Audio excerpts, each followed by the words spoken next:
Discuss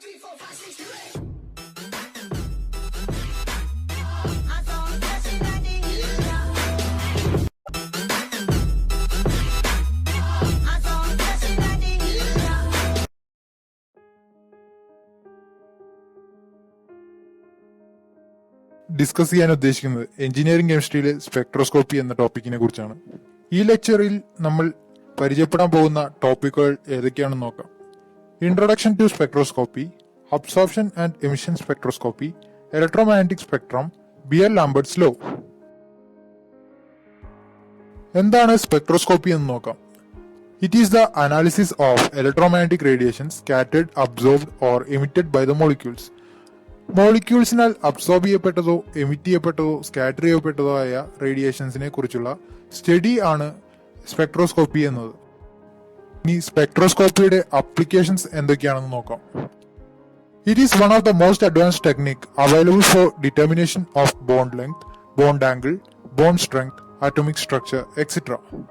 bond ലെങ്തുകൾ, bond angle, bond strength, atomic structure എന്നിവ കണ്ടുപിടിക്കുന്നതിൽ ഇന്ന് അവൈലബിൾ ആയതിൽ വെച്ച് അഡ്വാൻസ്ഡ് ആയ ടെക്നിക്കാണ് സ്പെക്ട്രോസ്കോപ്പി എന്ന് പറയുന്നത്.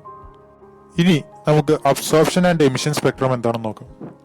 ചിത്രത്തിൽ കാണിച്ചിരിക്കുന്ന പോലെ 3 എനർജി ലെവൽസ് നമുക്കിവിടെ കാണാം. N1 എന്ന് പറയുന്നത് ഗ്രൗണ്ട് സ്റ്റേറ്റ് എനർജി ലെവലും N2 ആൻഡ് N3 എന്ന് പറയുന്നത് എക്സൈറ്റഡ് സ്റ്റേറ്റ് എനർജി ലെവലുമാണ്. ഗ്രൗണ്ട് സ്റ്റേറ്റിൽ ഒരു ഇലക്ട്രോൺ ഇരിക്കുന്നുണ്ട്.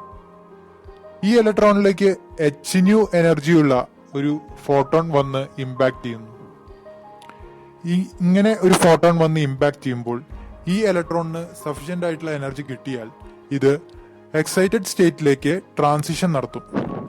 അങ്ങനെ സെക്കൻഡ് എനർജി ലെവലിലേക്ക് ട്രാൻസിഷൻ നടത്തിയപ്പോൾ ഈ ഇലക്ട്രോൺ ഒരു certain amount of energy absorb ചെയ്തിട്ടുണ്ട്.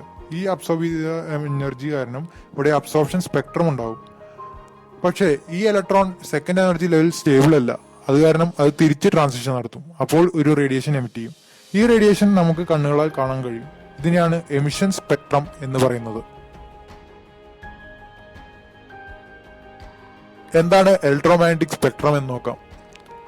ഇലക്ട്രോമാഗ്നറ്റിക് റേഡിയേഷൻസിനെ വേവ് ലെങ്ത്തിന്റെ ഇൻക്രീസിംഗ് ഓർഡറിലോ ഫ്രീക്വൻസിയുടെ ഡിക്രീസിംഗ് ഓർഡറിലോ അറേഞ്ച് ചെയ്യുന്നതിനെയാണ് ഇലക്ട്രോമാഗ്നറ്റിക് സ്പെക്ട്രം എന്ന് പറയുന്നത്.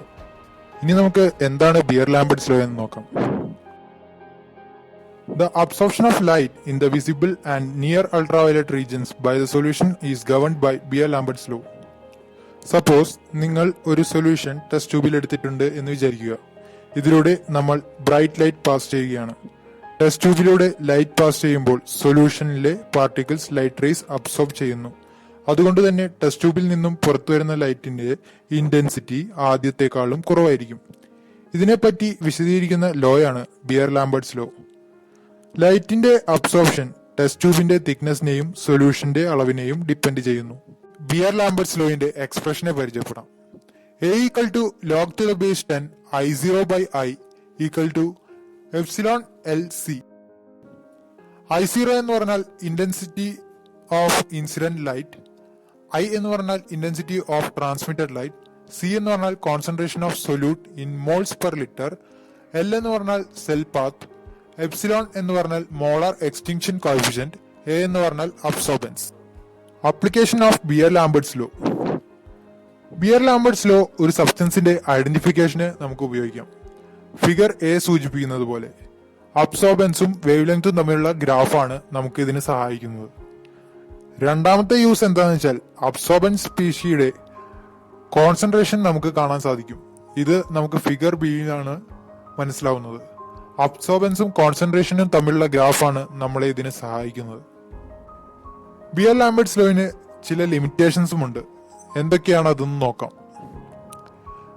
അബ്സോർബിംഗ് സ്പീഷീസ് കോൺസെൻട്രേഷൻ കുറയുമ്പോൾ ഫിസിക്കലായിട്ടോ കെമിക്കലായിട്ടോ ട്രാൻസ്ഫോർമേഷൻ ചെയ്യുകയാണെങ്കിൽ അത്തരത്തിലുള്ള അബ്സോർബിംഗ് സ്പീഷീസിൽ നമുക്ക് ബിയർ-ലാംബർട്ട്സ് ലോ അപ്ലൈ ചെയ്യാൻ പറ്റില്ല.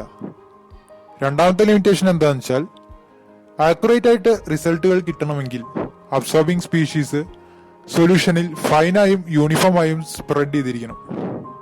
മൂന്നാമത്തെ ലിമിറ്റേഷൻ ടെമ്പറേച്ചർ ചേഞ്ച് ഉണ്ടെങ്കിൽ ഈ ആക്യുറേറ്റ് ആയിട്ടുള്ള റിസൾട്ട് നമുക്ക് കിട്ടണമെന്നില്ല. ഇതോടുകൂടി ഈ സെക്ഷൻ ഇവിടെ അവസാനിക്കുകയാണ്.